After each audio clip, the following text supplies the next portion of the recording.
আগামী 12ই ফেব্রুয়ারি ভোট, কিন্তু একটি প্রশ্ন পুরো দেশকে তাড়িয়ে বেড়াচ্ছে। নিষিদ্ধ আওয়ামী লীগ নির্বাচন প্রত্যাখ্যান করেছে কিন্তু বয়কট করেনি। তাহলে এই নির্বাচন কি আদৌ হবে? যদি নির্বাচন হয় তাহলে আওয়ামী লীগ কীভাবে তা প্রতিহত করবে? আওয়ামী লীগ কেন তফসিল প্রত্যাখ্যান করলো, বয়কট করছে না? নিষিদ্ধ অবস্থায় কি কি পথে নির্বাচন প্রতিহত করা সম্ভব? আর আওয়ামী লীগ ছাড়া নির্বাচন হলে সেটার ভবিষ্যৎই বা কী হবে?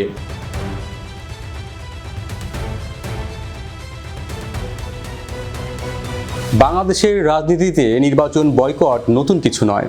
1996 সালে 15ই ফেব্রুয়ারি নির্বাচন এবং 2024 সালে 5ই জানুয়ারির এই দুটি নির্বাচন ইতিহাসে লেখা আছে একতরফা ভোটের প্রতীক হিসেবে। আওয়ামী লীগ এই ইতিহাস খুব ভালো করেই জানে, তাই দলটি বলছে আমরা তফসিল প্রত্যাখ্যান করছি কিন্তু নির্বাচন বয়কট করছি না। এই বক্তব্য আপাতদৃষ্টিতে সাংঘর্ষিক মনে হলেও এর ভেতরে আছে গভীর রাজনৈতিক হিসাব। চলুন জেনে নিই নির্বাচন বয়কট করলে কি হয়। তখন সরকার বলবে ওরা নিজেরাই নির্বাচন থেকে সরে গেছে, আমাদের কিছুই করার নেই। আর আন্তর্জাতিক মহল বলবে অংশ না নেওয়ার সিদ্ধান্ত রাজনৈতিক দলের, সেই সঙ্গে ভবিষ্যতে রাজনৈতিক দর কষাকষির জায়গাও কমে যাবে। কিন্তু বয়কট না করলে আওয়ামী লীগ বলতে পারবে আমরা নির্বাচন চাই কিন্তু আমাদের বাদ দিয়ে নির্বাচন করা হচ্ছে। এটাই হচ্ছে রাজনৈতিক কৌশল। এখন প্রশ্ন জাগতেই পারে, নিষিদ্ধ দল হয়েও কিভাবে রাজনীতি চালাবে আওয়ামী লীগ? সরকারি ঘোষণা অনুযায়ী আওয়ামী লীগের রাজনৈতিক কার্যক্রম নিষিদ্ধ, নিবন্ধন স্থগিত, নৌকা প্রতীক অচল। কিন্তু বাস্তবতা কি এতই সহজ? দল নিষিদ্ধ কিন্তু সমর্থক নিষিদ্ধ নয়, প্রতীক নিষিদ্ধ কিন্তু ভোটার নিষিদ্ধ নয়, অফিস বন্ধ কিন্তু নেটওয়ার্ক অক্ষত রয়েছে। আওয়ামী লীগ আজ কার্যত ছড়িয়ে ছিটিয়ে থাকা একটি রাজনৈতিক দল, যার নেতৃত্ব প্রবাসে আর ভোট ব্যাংক দেশে। ভারত, ইউরোপ, আমেরিকা থেকে ভার্চুয়াল বৈঠকে নির্দেশ আসে স্থানীয় নেতাকর্মী এবং সাবেক জনপ্রতিনিধির কাছে। আওয়ামী লীগের কার্যক্রম নিষিদ্ধ হলেও তৃণমূলের কর্মী সমর্থকদের মনোবল এখনও অটুট আছে। এটাই আওয়ামী লীগের জেগে ওঠার চালিকা শক্তি। নির্বাচন প্রতিহত করার নামে আওয়ামী লীগ কি সহিংসতা করবে?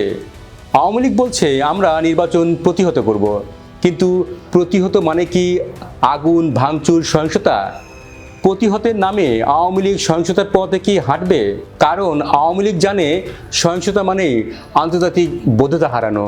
সেই সঙ্গে আওয়ামী লীগের নেতাকর্মী নতুন করে আইনশৃঙ্খলা বাহিনী এবং প্রতিপক্ষ রাজনৈতিক দলের রোষানলে পড়বে।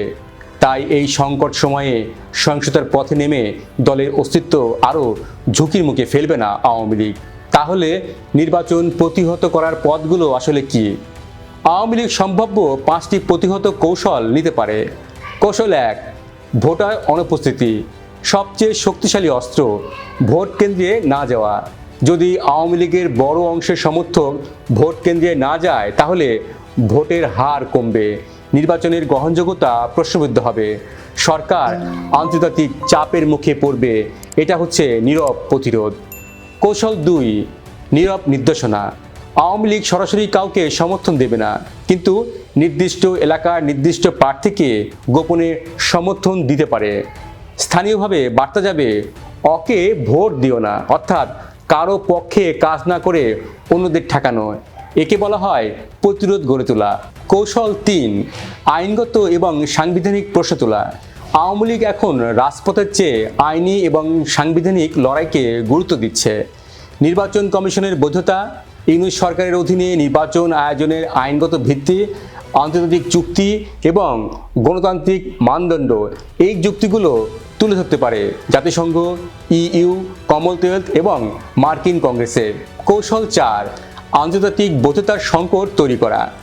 একটি নির্বাচন শুধু ভোট হলেই হয় না, প্রয়োজন আন্তর্জাতিক স্বীকৃতি। আওয়ামী লীগ চাইবে পর্যবেক্ষক না আসুক, নির্বাচন নিয়ে প্রশ্ন উঠুক। এবং কৌশল 5, নির্বাচন পরবর্তী চ্যালেঞ্জ। সবচেয়ে বড় খেলা হবে নির্বাচনের পর, ফলাফল প্রত্যাখ্যান, সংসদের বৈধতা নিয়ে প্রশ্ন। এই সরকার জনগণের প্রতিনিধিত্ব করে না এমন বয়ান ছড়িয়ে দেওয়া, এই হচ্ছে দীর্ঘমেয়াদী প্রতিরোধ কৌশল। আওয়ামী লীগ ছাড়া ফেব্রুয়ারিতে নির্বাচন হলে কি হবে? আওয়ামী লীগ ছাড়া নির্বাচন মানে সংসদ হবে কিন্তু ঐক্যমত থাকবে না, সরকার হবে কিন্তু বৈধতা প্রশ্নের মুখে পড়বে। রাজনীতি চলবে কিন্তু অস্থিরতা থাকবে। এটাই হবে নির্বাচন পরবর্তী সংকটের রাজনীতি। আওয়ামী লীগ বয়কট করছে না, কারণ তারা রাজনীতি ছাড়েনি। নিষিদ্ধ হয়েও তারা খেলছে ভিন্ন মাঠে, ভিন্ন কৌশলে। এই নির্বাচন শুধু একটি ভোট নয়, এটি ভবিষ্যৎ ক্ষমতা লড়াইয়ের প্রথম ধাপ। শেষ প্রশ্নটা থেকেই যায়, আওয়ামী লীগ ছাড়া নির্বাচন কি সত্যি শেষ কথা, নাকি এটা আরও বড় রাজনৈতিক সংঘাতের শুরু? জানান আপনার মতামত। ভিডিওটি শেয়ার করুন, লাইক দিন এবং সম্ভব হলে আমাদের চ্যানেলটি সাবস্ক্রাইব করুন। আর এতক্ষণ আমাদের সঙ্গে থাকার জন্য ধন্যবাদ।